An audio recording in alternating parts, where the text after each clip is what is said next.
আসসালামু আলাইকুম রহমতুল্লাহি ওয়া বারাকাতুহু। কলম্বিয়া টেস্টার্স উচ্চ বিদ্যালয় কর্তৃক আয়োজিত নবম দশম শ্রেণীর ইসলাম ও নৈতিক শিক্ষা বিষয়ে অনলাইন ক্লাসে তোমাদের প্রতি রইল আমার শুভেচ্ছা অভিনন্দন।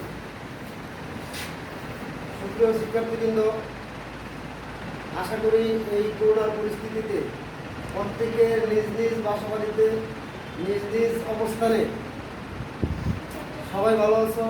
তোমাদের তো আমরা ভালো আছি। আজকে যে বিষয়টা আমি আলোচনা করব ওই বিষয়টা হলো, এই অধ্যায় শেষে আমরা আখিরাত জীবন সম্পর্কে ধারণা লাভ করতে পারবো।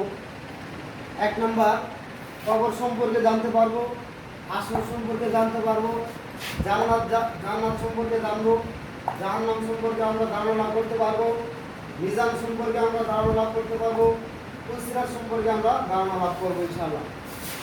সুপ্রিয় শিক্ষার্থীবৃন্দ, আজকে আমরা এখানে একটা মূল বিষয় হলো আখিরাত। আখিরাত জীবনের পর্যায়ে এই সব কটা পর্যায়ে হলো আখিরাত জীবনের। কবর আখিরাত জীবনের, হাসর আখিরাত জীবনের, জান্নাত আখিরাত জীবনের, জাহান্নাম, মিজান, সিরাত সব কটা বিষয় আখিরাত জীবনের সাথে সামঞ্জস্য এবং আখিরাত জীবনের সাথে অন্তর্ভুক্ত। বিশেষ করে আজকে আমরা জানবো কবর আখিরাত। আখিরাত হলো মৃত্যুর পরবর্তী জীবনকে আখিরাত বলা হয়। আখিরাতের পর্যায় হলো দুইটা, একটা হলো ইহকাল, পরকাল, ইহকাল, আর একটা হলো পরকাল। ইহকাল থেকে আমরা পরকালে স্থানান্তরিত হব। পরকালে স্থানান্তরিত হওয়ার পরেই আমরা এই কবরে চলে যাব। প্রথম ধাপ হলো মানব জীবনের প্রথম ধাপ হলো এই কবর, তারপরে হাসর, জান্নাত, জাহান্নাম এগুলো হলো পরে। প্রথম ধাপে আমরা পরকাল জীবনের এই কবরে আমরা চলে যাব। এখানে কবর কি আসলে এটা আমাদের জানার বিষয়, খুবই গুরুত্বপূর্ণ বিষয়। কবর হলো মানুষের মৃত্যুর পরেই তাকে জানাজা নামাজ, গোসল, দাফন কাফনের পরে, কাফন পরানোর পরে, গোসল করানোর পরে, কাফনের পরে তাকে জানাজা দেওয়া হয়। জানাজার পরে তাকে কবরে রাখা হয়। যেই স্থানটায় তাকে নির্ধারিত একটা জায়গায় রাখা হয় তাকে বলা হয় কবর।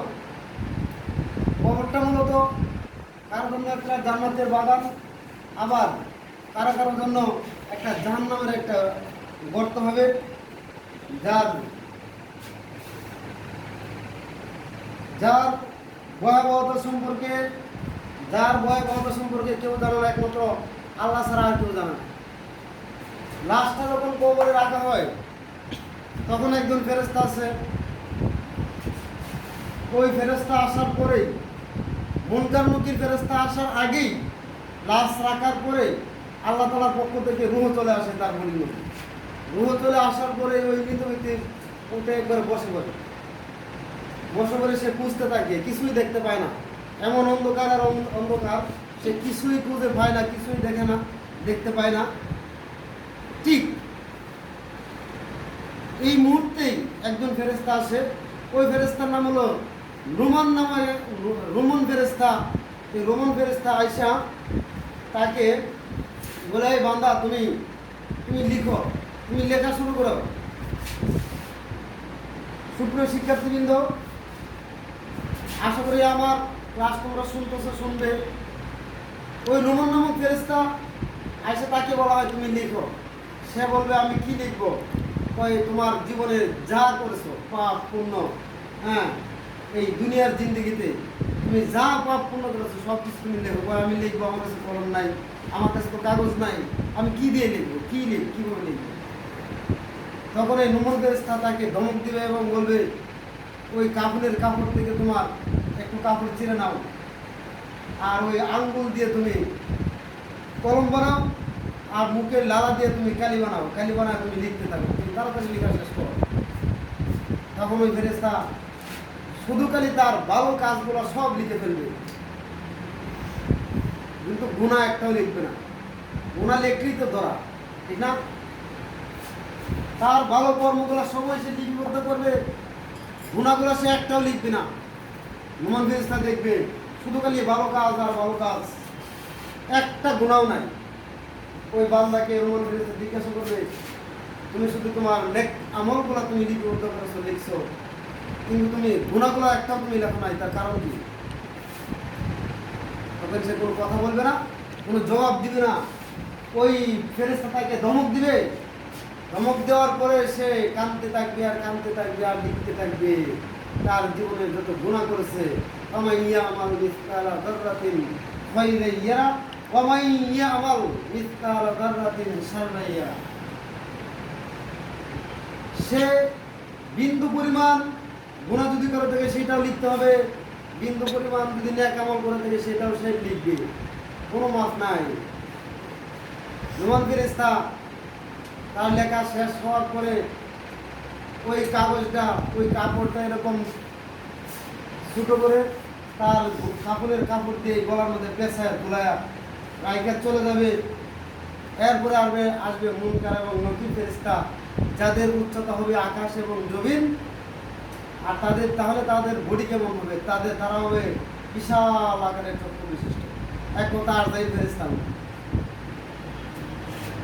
সুপ্রিয় শিক্ষার্থীবৃন্দ, কবর সম্পর্কে এরপরে মুনকার নকির আসার পরে তিনটা প্রশ্ন করবে। মা রাব্বুকা ওমা দীনুকা ওমা নবিয়ুকা, তোমার রব কে ছিল, তোমার নবী কে ছিল, আর তোমার দিন কি ছিল, মানে তুমি কোন ধর্মের অনুসারী ছিলে, তোমার নবীর নাম কি ছিল,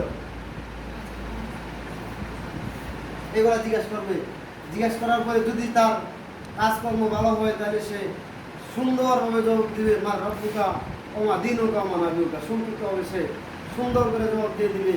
আর ওই ফেরেশতারা তাকে জান্নাতের মধ্যে শোয়া রেখে চলে যাবে। আর যদি সে জবাব নিতে না পারে তাহলে সে কি করবে?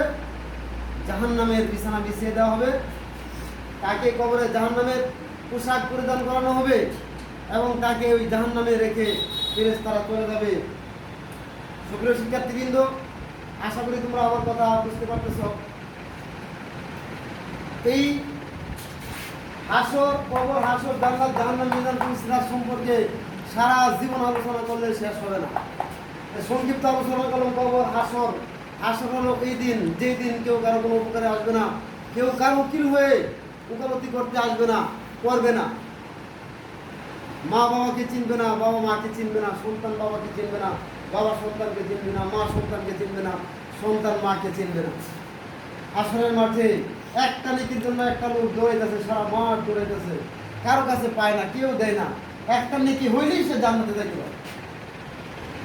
পাপ নেকির সাথে একটু বেশি, তার মানে একটা নেক দিলে এখানে পাপটা নিচে করে দেবো, নেকি বাড়ি হয়ে যাবে, ঠিক না? ওই বান্দা দৌড়াইতেছে, হাসরের মাঠ ঘুরতেছে আর ঘুরতেছে, কিন্তু সে কোথাও নেকি পায় না। মার কাছে গেছে, মা বলে আমার কোনো সন্তান ছিল না, আমার তো বিয়ে হয় নাই, তুমি আমার কেনা। বউয়ের কাছে গেছে, তোমার সাথে আমি এত বছর সংসার করলাম, তোমার আমি কত কিছু দিলাম, সারা জীবন কত কিছু তোমার আমি দিলাম, খাওয়াইলাম, ফিন্দাইলাম, কত জায়গায় ঘুরতে গেলাম, না রে গেছে না? তুমি আমার একটা নেকি দাও, তুমি আমার কেডা, তোমার আমি চিনি, আমার তো বিয়ে হয়েছে না। এটা হলো হাসরের মাঠ। ওই লোকটা অসহায় হয়ে দৌড়াইতে থাকবে, কেউ নেক দিবে না। এক পর্যায়ে সে আদম আলাইহিস সালামের কাছে চলে যাবে। আদম নবী আমাদের আদি পিতা, উনি দেখাই দিও আমাদের নবী, কেউ ওই যে আখির নবী, শেষ নবী, ওনার কাছে চলে যাও। লোকটাকে জাহান্নামের দিকে দৌড়ায় ফেরেশতারা ধরে নিয়ে যাচ্ছে। প্রতি মুহূর্তে রাসূল সাল্লাল্লাহু আলাইহি সাল্লাম দেখে তা একটা দৌড় দিলেন, প্রায় জাহান্নামের কাছাকাছি নিয়ে যাওয়া হলো। রাসূল দৌড় দিয়ে যায়, ফেরেশতাকে ধরলেন, এই ফেরেশতারা তাকে তোমরা ছাড়াও, কই নিয়ে যাও, সে তো আমার উম্মত। কয় তার গুনাহ বেশি, নেক আমল কম, একটা নেক আমলের কারণে সে জান্নাতে যাইতে পারে না। সুপ্রিয় শিক্ষার্থীবৃন্দ, আশা করি আমার কথা থেকে তোমরা কিছু উপলব্ধি করতে পারবে, জানতে পারবে। রাসূল সাল্লাল্লাহু আলাইহি সাল্লাম ওই লোকটাকে ধরে নিয়ে ফেরেশতা সহ মিজানের পাল্লার কাছে চলে যাবে। ওই মিজানের পাল্লায় তার আমলগুলো রাখা হবে, দেখবে তার বদ আমলের পাল্লা ভারী হয়ে যায় আর নেক আমলের পাল্লা হালকা হয়ে গেল। প্রতিমধ্যে রাসূল সাল্লাল্লাহু আলাইহি সাল্লাম একটা ছোট্ট একটা কাগজ নেক আমলের পাল্লায় দিয়ে দিল। নেক আমলের পাল্লায় ওই কাগজটা দেওয়ার সাথে সাথে নেক আমলের পাল্লা ভারী হয়ে যাবে। আর ওই নেক আমলটা হলো আমরা মানুষ যে দুনিয়াতে দুরূদ পড়ে, এই দুরূদগুলো রাসূলের কাছে প্রেরণ করা হয়। ফেরেশতারা বলে অমুকের পুত্র অমুক, অমুকের বাবা অমুক, সে দুরূদ পড়ছে হুজুর আপনার জন্য, আপনার কাছে আমানত। আমানত কেউ কোনোদিন খেয়ানত করে? আমানতের খেয়ানত করা কি মুনাফিক, ঠিক না? রাসূল সাল্লাল্লাহু আলাইহি সাল্লাম ওই দুরূদগুলা আমানত হিসাবে রেখে দিবে সবগুলা। আসরের মাঠে যদি কোনো বান্দা বিপদে পড়ে যায়, তাকে ওই দুরূদ দিয়ে আল্লাহ রাসূল পার করে দিবে। আল্লাহু আকবার। তাইলে আমরা বেশি বেশি করে দুরূদ পড়ব। দুরূদের উসিলা আমরা একদিন মাপ পাইতে পারি আসরের মাঠে, কঠিন দিনে। প্রিয় ছাত্রছাত্রীরা, বলা আছে জান্নাত। জান্নাত হলো আবৃত স্থান, ফুল ফলে ভরা বাগান, যা আল্লাহ তাআলাই জানে, আর কেউ জানো না জান্নাত যে কত সুন্দর। এরপরে আছে জাহান্নাম। জাহান্নাম হলো সবচেয়ে ভয়ঙ্কর স্থান, আযাবের স্থান, কঠিন শাস্তির স্থান, যেখানে মানুষ আগুনে জ্বলবে। ইচ্ছা করলে সে ওই জাহান্নাম থেকে বের হতে পারবে না। আল্লাহর হুকুম ছাড়া সে জাহান্নাম থেকে বের হতে পারবে না। দুনিয়ায় খারাপ কাজ করার কারণে, মন্দ কাজ করার কারণে সে জাহান্নামে নিক্ষিপ্ত হবে। এরপর রয়েছে মিজান, যেখানে মানুষের ভালো এবং মন্দ কাজগুলা পরিমাপ করা হবে, ওজন দেওয়া হবে, ওইটা হলো মিজান। এরপর লাস্টে রয়েছে পুলসিরাত, যেটা হবে 30,000 বছরের রাস্তা সমান দীর্ঘ এবং তলোয়ারের চাইতেও ধারালো একটা ব্রিজ। পুলসিরাত মানে হলো একটা ব্রিজ, একটা রাস্তা, সেতু, যেটা হবে 30,000 বছরের রাস্তার সমান দূরত্ব। আর তা তলোয়ারের চাইতে ধারালো হবে। যারা নেককার বান্দা তারা জান্নাতে চলে যাবে পুলসিরাত পার হয়ে, আর যারা গুনাহগার বান্দা তারা কেটে কেটে ওই জাহান্নামের নিচে, পুলসিরাতের নিচে রয়েছে জাহান্নাম, ওই জাহান্নামে সে পড়ে যাবে, কোনোভাবেই সে বাঁচতে পারবে না। সুপ্রিয় শিক্ষার্থীবৃন্দ, আমরা আজকে এই যে কবর, হাসর, জান্নাত, জাহান্নাম, মিজান, পুলসিরাতের সংক্ষিপ্ত আলোচনা করলাম। এই আলোচনার মূল উদ্দেশ্য হলো আমাদেরকে সমাজে আমাদেরকে মানুষের মতো মানুষ হয়ে থাকতে হবে। একটা ছোট্ট বান্দা, একটা ছোট্ট শিশু যখন দুনিয়াতে আগমন করে, আল্লাহ তখন তাকে মানুষ বানায় প্রেরণ করে। মানুষ, একটা ছোট্ট শিশু যখন দুনিয়াতে আসে, তখন সে মানুষ হয়ে পৃথিবীর বুকে আগমন করে।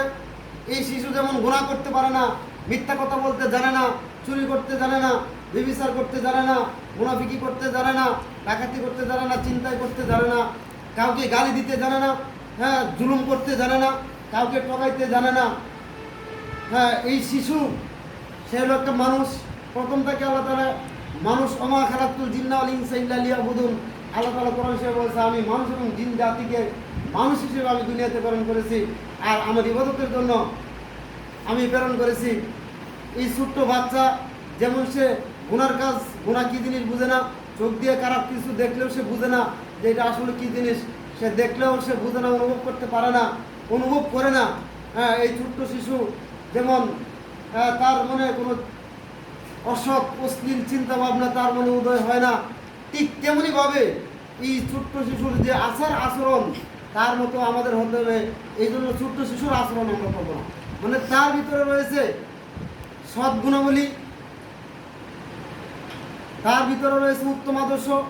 সে কাউকে গালি দিতে জানে না, কারোর সাথে প্রতারণা করতে জানে না, কাউকে ঠকায় না, কারোর সাথে সে জুলুম করে না, সে অন্যায় অত্যাচারে লিপ্ত হয় না। কারণ আল্লাহ তাকে প্রথম দুনিয়াতে মানুষ হিসেবে প্রেরণ করেছেন, এই জন্যই সে কিছুই জানে না। এটা আল্লাহর রহমত হিসেবে আল্লাহ তাকে, ওই শিশুকে যখন দুনিয়াতে প্রেরণ করে, তখন তাকে আল্লাহ তাআলা মানুষ হিসেবে দুনিয়াতে প্রেরণ করে, যার কারণে সে অন্যায় কাজে লিপ্ত হতে পারে না, কারণ তাকে আল্লাহ তাআলা মানুষ হিসেবে প্রেরণ করেছে। আর ওই শিশুটাই যখন প্রতিনিয়ত দিন দিন বড় হইতে থাকে, তখন সে মানুষ থেকে, তার মানুষের লিস্ট থেকে তার নাম অন্য জায়গায় স্থানান্তরিত স্থানান্তরিত হয়ে যায়, তাকে চোর বলে, বদমাশ বলে, ডাকাত বলে গালি দেয়, সন্ত্রাস বলে গালি দেয়। কিন্তু ওই ছোট্ট শিশুকে কেউ কোনোদিন সন্ত্রাস, চোর, ডাকাত এরকম কিছু বলে গালি দেয় না, তখন তাকে, সুতরাং এর বিপরীতে ছোট্ট শিশু যখন হাসি দেয় তখন আমরা তাকে জড়ায় ধরে আলিঙ্গন করি, ঠিক না বেটি? যখন কান্দে তখন তার সাথে আমরা ভালো ব্যবহার করি, ঠিক কিনা? বুঝনি আমার কথা? সুপ্রিয় শিক্ষার্থীবৃন্দ, শুনলাম এবং পরবর্তী ক্লাস দেখার আমন্ত্রণ জানিয়ে এখানে শেষ করলাম। আল্লাহ হাফেজ।